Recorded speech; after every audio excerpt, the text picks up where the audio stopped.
Support. Give me a subscribe.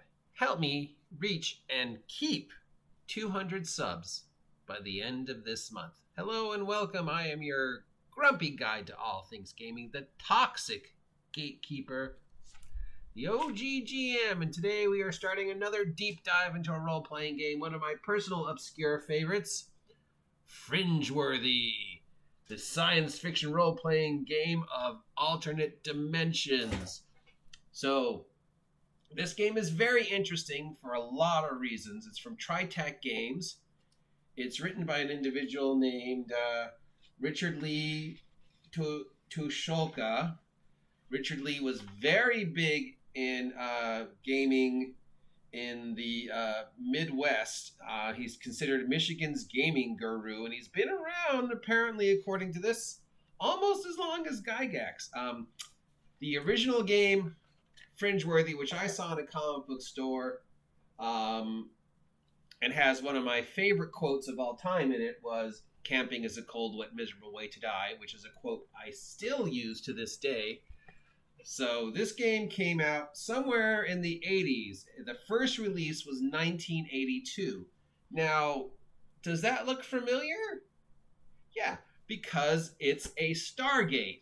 And this game deals with the idea of a precursor alien race leaving Stargates around the multiverse. Now, the very interesting thing about this is that this game came out in 1982, and Stargate, the original movie, came out in 1994. Now, why haven't you heard this game? Because, again, TriTac is a very Midwest Michigan kind of company. They put out a lot of stuff, including Bureau 13, the Morrow Project, probably their most well-known, Fringeworthy, FTL 2488, and a bunch of other stuff, and a lot of micro games. They also did a lot of like guns types of stuff where they would convert various weapons to game stats. So there are a lot of ideas in this game that would make you say, "Oh, wow, that's Stargate." It's Egyptians and aliens and a precursor. I mean, look at that. That's totally like Stargate, except this game came out before Emmerich and Company ever set pen to paper about Stargate. So, collective unconsciousness, which means, and yes, there was a almost lawsuit, creativity lawsuit, regarding this product, and did Roland and Emmerich and Company steal the idea of Fringeworthy and the Gates and Fringeworthy to create Stargate, which of course also it depends upon where does Time Bandits sit in the timeline, because Time Bandits is another movie about time travel and gates and the idea of gates, and Time Bandits was 1999. 1981. So yeah, Time Bandits came out in 1981. Stargate was 1994. This game was 1982. So if anything influenced this game, it would have been Time Bandits. And again, Time Bandits, Fringeworthy, Stargate. The creators of Fringeworthy attempted an intellectual property lawsuit against Stargate. Never went anywhere because they could never prove, from what I've been able to research, that Emmerich and Company ever had any idea this existed. And I love Stargate. I love the series. I love the movies. The ideas in Stargate are very similar to this, but there's also ideas in Rifts and Warp World and Time Bandits. And you can go back to the TV show The Time Tunnel, which was the 60s, which predates this. The idea of gates that exist to allow us to travel to different times and places in multiple realities. Again, repeated in Doctor Who, which dates back to the 60s. Primeval, which was like the late 90s, early 2000s. So it's not an original idea, but the very familiar circular gate that it can only be opened with a specific code, and each gate is linked to a specific place.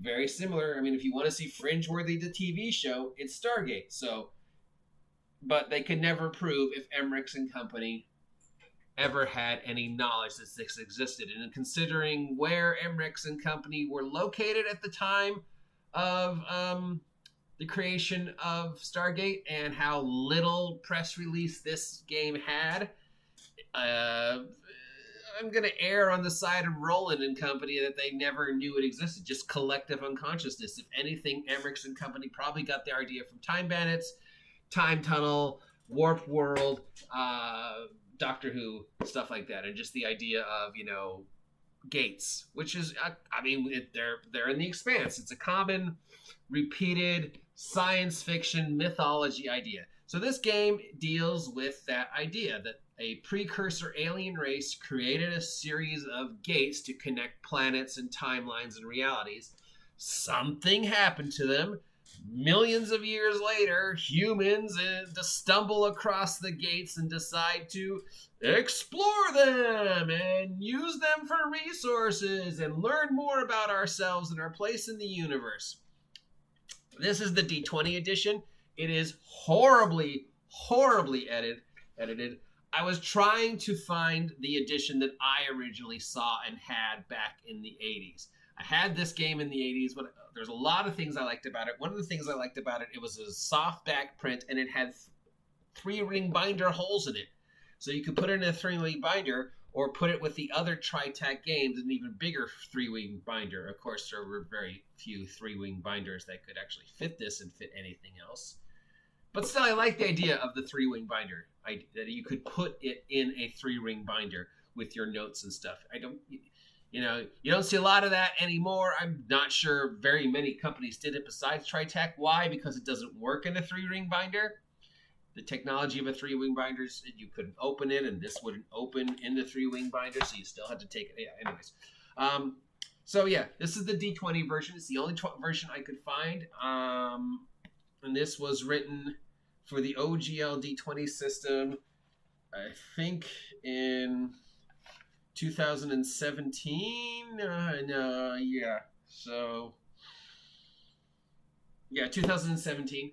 So relatively recent. OGL, horribly edited. We will get into that a little bit later. The best thing about this version of the game is the lore.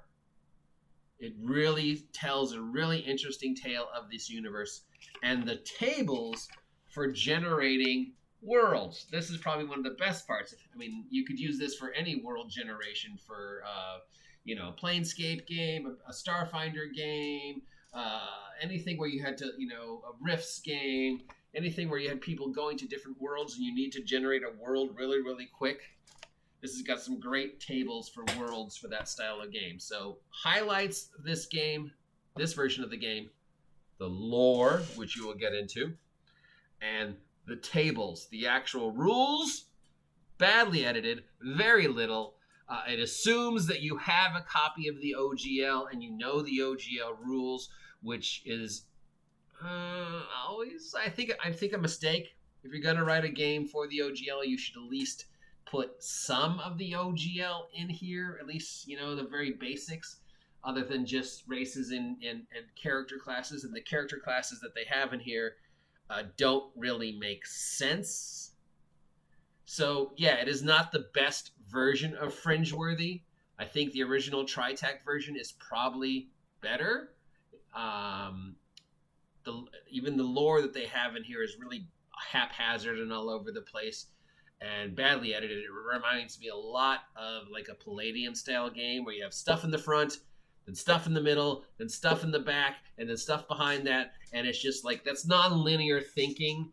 Really, you should have the crunchy stuff in the front and then the lore in the back. And the lore tells a consistent, here's bam, here's bam, here's bam. And they all link together. One chapter links to the next chapter.